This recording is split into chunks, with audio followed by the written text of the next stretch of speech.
सभी को मेरा नमस्कार। अपन पढ़ रहे थे आंतरिक सूचक, यानी सूचक के बारे में पढ़ रहे थे। सूचक किसे कहते हैं, सूचक कितने प्रकार के होते हैं। तो सूचक के बारे में अपन ने पढ़ा कि वे पदार्थ जो अनुमापन के अंदर रंग परिवर्तन के द्वारा अभिक्रिया पूर्ण होने का संकेत देते हैं, उन्हें क्या कहते हैं, सूचक कहते हैं। और सूचक है वो 3 प्रकार के होते हैं,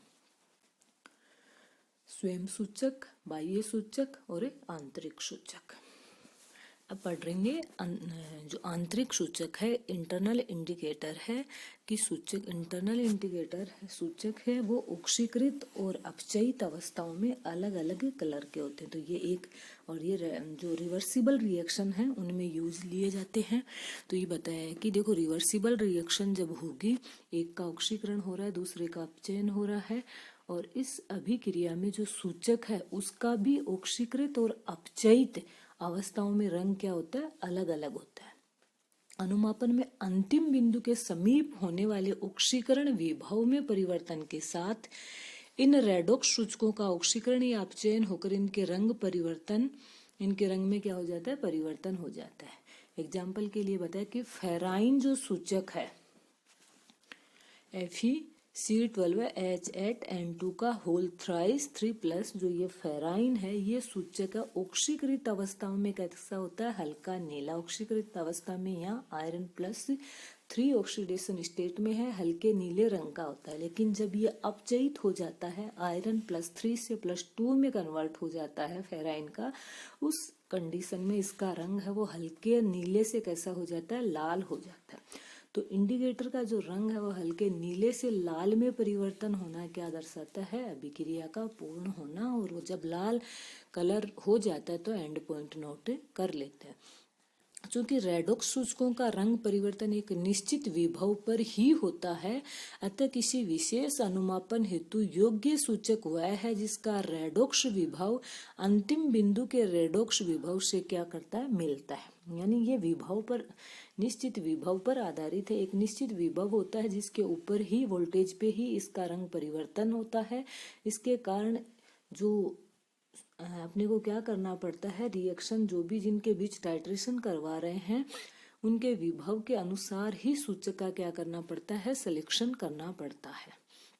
तो रेडॉक्स सूचकों का वर्गीकरण है वो नॉर्मल पोटेंशियल के आधार पर रेडॉक्स सूचकों को 2 समूहों में कैटेगराइज किया गया है। पहला है कम सामान्य विभव, यानी 0.76 वोल्ट से कम पोटेंशियल वाले इंडिकेटर। कुछ सूचक जैसे मैथिलीन ब्लू, सैफ्रेनिन का प्रयोग टाइटेनस एवं क्रोमस विलेनों में किया जाता है, लेकिन इस समूह के सूचकों का प्रयोग अकार्बनिक रेडॉक्स अनुमापनों में अभी अविकसित यानी नहीं किया गया है। इन सूचकों का प्रयोग जो सैफ्रेनिन है या मैथिलीन ब्लू है, इनका यूज है वो जीव विज्ञान के क्षेत्र में अधिक किया जाता है। ऑक्सीजन, डायमीन, इंडिगो सल्फोनिक अम्ल, इंडोफिनोल इत्यादि इस समूह के कुछ अन्य सूचक हैं। यानी जो कम 0.76 वोल्ट से कम जो पोटेंशियल वाले सूचक हैं वो कौन कौन से हैं, methylene blue, safranin, oxygen, diamine, indigo sulphonic अम्ल, इंडोफिनोल। कुछ सूचकों का रेडॉक्स विभव कम होता है, ये सुगमता पूर्वक रंगहीन रूप में परिवर्तित हो जाते हैं। इनका जो कलरलेस फॉर्म है उसको क्या कहते हैं, ल्यूकोफॉर्म कहते हैं। जैसे इंडिगो, मैथिलीन ब्लू, तो ये इंडिगो है।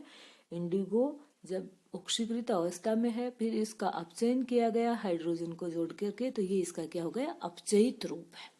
इंडिगो एवं मैथिलीन ब्लू का 1 मोलर विलेन है, उसमें विभव क्रमशः इंडिगो का कितना होता है 0.046 और मैथिलीन ब्लू का कितना होता है 0.110 वोल्ट। इस समूह का एक अन्य सूचक है 2,6-डाइक्लोरोफिनोल, इंडोफिनोल, जो एस्कोर्बिक अम्ल के अनुमापन में प्रयुक्त किया जाता है।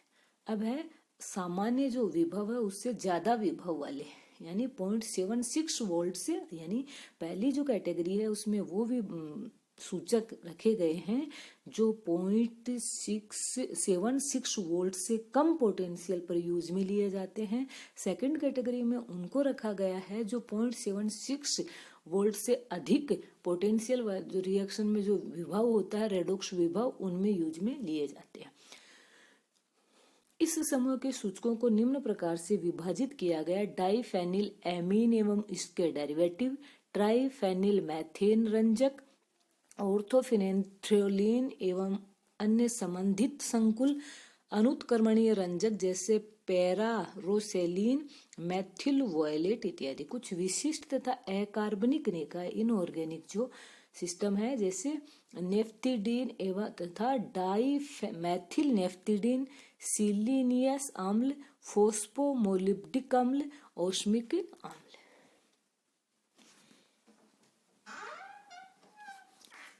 रेडॉक्स जो इंडिकेटर है उसके एग्जाम्पल: फेराइन अथवा ऑर्थोफिनेंथ्रोलिन फेरस आयन। फेराइन, इसी को फेराइन बोलते हैं और इसी का नाम क्या? ऑर्थोफिनेंथ्रोलिन फेरस आयन। इससे ऑर्थोफिनेंथ्रोलिन की फेरस लवण, ऑर्थो जो फिनेंथ्रोलिन है उसकी फेरस लवण 3:1 यानी ऑर्थोफिनेंथ्रोलिन 3 पार्ट ऑर्थोफिनेंथ्रोलिन ले लिया और 1 पार्ट यानी 75% ऑर्थोफिनेंथ्रोलिन और 125% क्या लिया है? फेरस लवण लेकर के उनके बीच रिएक्शन के द्वारा क्या बनाया गया? फेराइन बनाया गया है, जिसका नॉर्मल जो पोटेंशियल है 0.76 वोल्ट से क्या होता है? कम होता है। प्रबल ऑक्सीकारकों के द्वारा सूचक का गहरा लाल रंग नीले रंग में परिवर्तित हो जाता है, यानी जब ऑक्सीकारक हम उसको ऑक्सीकृत कर देते हैं, प्रबल ऑक्सीकारक, तो इसका जो लाल रंग है वो नीले में बदल जाता है, क्योंकि ये अपचयित अवस्था में लाल है और ऑक्सीकृत अवस्था में क्या है? नीला है।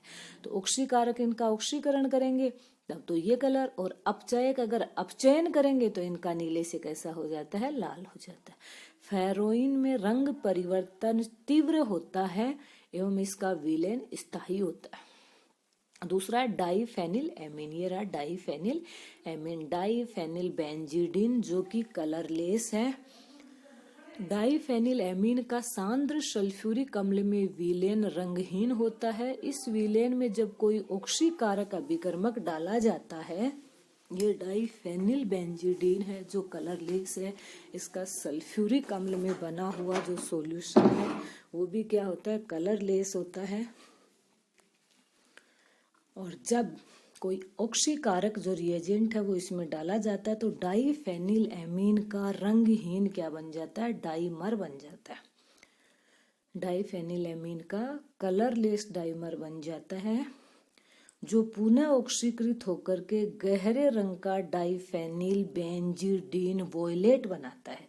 इस सूचक का प्रयोग फेरस आयन के पोटेशियम डाइक्रोमेट के साथ अनुमापन में किया जाता है। अंतिम बिंदु पर डाइफेनिल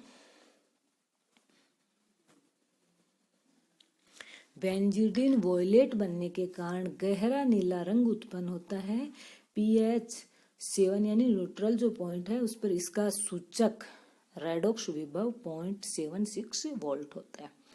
एन फेनिल एंथ्रेनिलिक अम्ल है, उसका 5% सोडियम कार्बोनेट विलयन में एन फेनिल एंथ्रेनिलिक अम्ल का 0.1% विलयन सूचक के रूप में प्रयुक्त किया जाता है। इस सूचक के साथ फोस्फोरिक अम्ल की आवश्यकता नहीं होती है। अंतिम बिंदु पर हरा रंग बैंगनी लाल रंग में परिवर्तित हो जाता है। एन फेनिल एंथ्रेलिक अम्ल अन्य सूचक से अधिक इम्पोर्टेंट है। डाइफेनिल बेंजीडिन सांद्र H2SO4 में अभिकर्मक का 1% विलयन सूचक है, यानी इसको जो बनाना है सूचक के रूप में तो क्या करना है? सांद्र H2SO4 है उसमें सांद्र H2SO4 में अभिकर्मक का 1% विलयन, यानी इसका 1% विलयन सॉल्यूशन बनाया, ऐसा सॉल्यूशन बनाया जिसमें 1% तो डाइफेनिल बेंजीडिन है, 99% क्या है? पानी है। बने हुए सांद्र सल्फ्यूरिक अम्ल के साथ बनाया गया है। अनुमापन में ऑर्थोफॉस्फोरिक अम्ल का प्रयोग किया जाता है। अंतिम बिंदु पर हरे से बैंगनी रंग प्राप्त होता है। तो तो ये हो गए इंडिकेटर। सूचक क्या है, सूचक का प्रयोग क्यों किया जाता है, सूचक किस किस प्रकार के हैं और इनका कलर परिवर्तन हो रहा है, क्यों हो रहा है और कैसे हो रहा है। कलर में जो परिवर्तन हो रहा है, चेंज हो रहा है, वो किसके कारण है, क्योंकि ये सूचक अलग अलग पीएच पे या ऑक्सीकृत और अपचयित रूप में इनका कलर क्या होता है, अलग अलग ही होता है। इसके कारण ये जब ऑक्सीकृत रूप से अपचयित में आते हैं तो कलर चेंज हो गया, अपचयित से ऑक्सीकृत रूप में आएंगे तो क्या होगा, इनका कलर चेंज होगा, जो कि विभव पर निर्भर, पोटेंशियल पर निर्भर करता है। Thank you.